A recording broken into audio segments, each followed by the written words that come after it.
Bismillahirrahmanirrahim. Assalamualaikum warahmatullahi wabarakatuh. Perkenalkan, nama saya Nur Nurjana. Saya guru di SMK Singaparna. Kebetulan mengajar bahasa Indonesia di kelas 10. Dan insya Allah di kelas 10 ini SMK Singaparna menggunakan kurikulum Merdeka.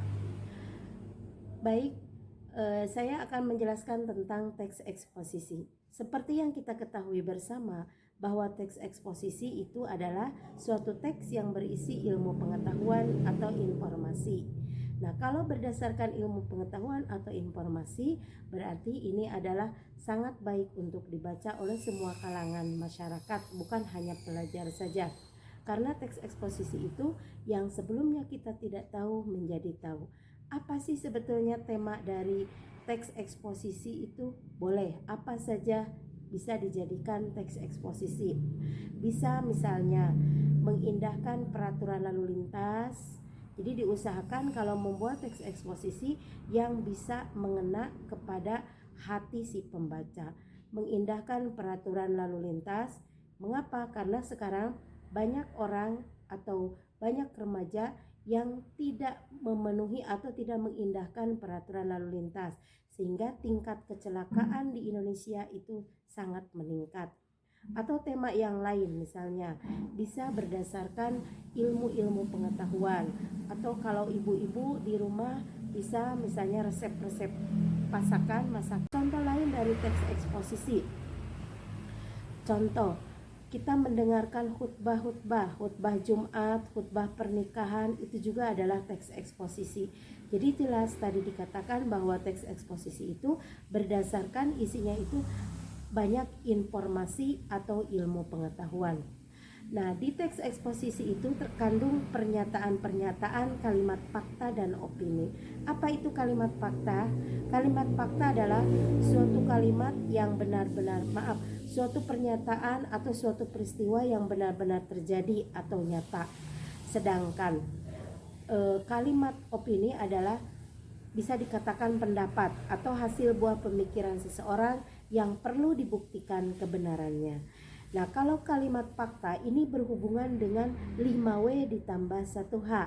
Contoh, kalau tentang kecelakaan atau misalnya sekarang sedang kena musibah di Indonesia yaitu Cianjur, kita bisa mengatakan atau mengecek dengan 5W ditambah 1H. 5W ditambah 1H itu misalnya seperti ini. Telah terjadi apa di Cianjur tepatnya pada hari Senin? Bagaimana kondisi masyarakatnya? Kapan terjadinya? Di mana?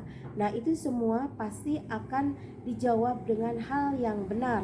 Nah, itu termasuk kalimat fakta. Jadi kalimat fakta itu bisa dengan rumus 5W ditambah 1H. Saya mengatakan rumus 5W tambah 1H supaya memudahkan siswa untuk pendapat atau hasil buah pemikiran seseorang yang perlu dibuktikan kebenarannya. Mengapa? Karena opini belum tentu benar, tapi belum tentu juga salah. Jadi supaya kita bisa mengembangkan teks eksposisi dengan baik, silakan syaratnya adalah harus banyak membaca buku, harus melek elektronik seperti HP, televisi, radio, dan lain sebagainya. Nah, mengapa? Karena dari HP tersebut kita bisa mendengarkan informasi-informasi yang jauh lebih dahulu atau lebih awal daripada televisi ya. Jadi kita bisa dari Google atau misalnya Instagram atau lain sebagainya, kiriman WA, itu banyak ilmu pengetahuan yang sangat berguna. Jadi silakan literasinya ditingkatkan. Jadi dibaca supaya kita dalam membuat suatu teks eksposisi, ide-ide akan keluar atau muncul dengan sendirinya karena kita memiliki wawasan yang luas. Jadi tidak akan susah untuk membuat paragraf teks eksposisi. Intinya teks eksposisi tadi tentang ilmu pengetahuan atau informasi. Jadi pengembangannya atau cara membuatnya yaitu pendahuluan, kemudian isi atau pengembangan, dan penutup. Mungkin itu dari saya. Terima kasih atas perhatiannya. Assalamualaikum warahmatullahi wabarakatuh.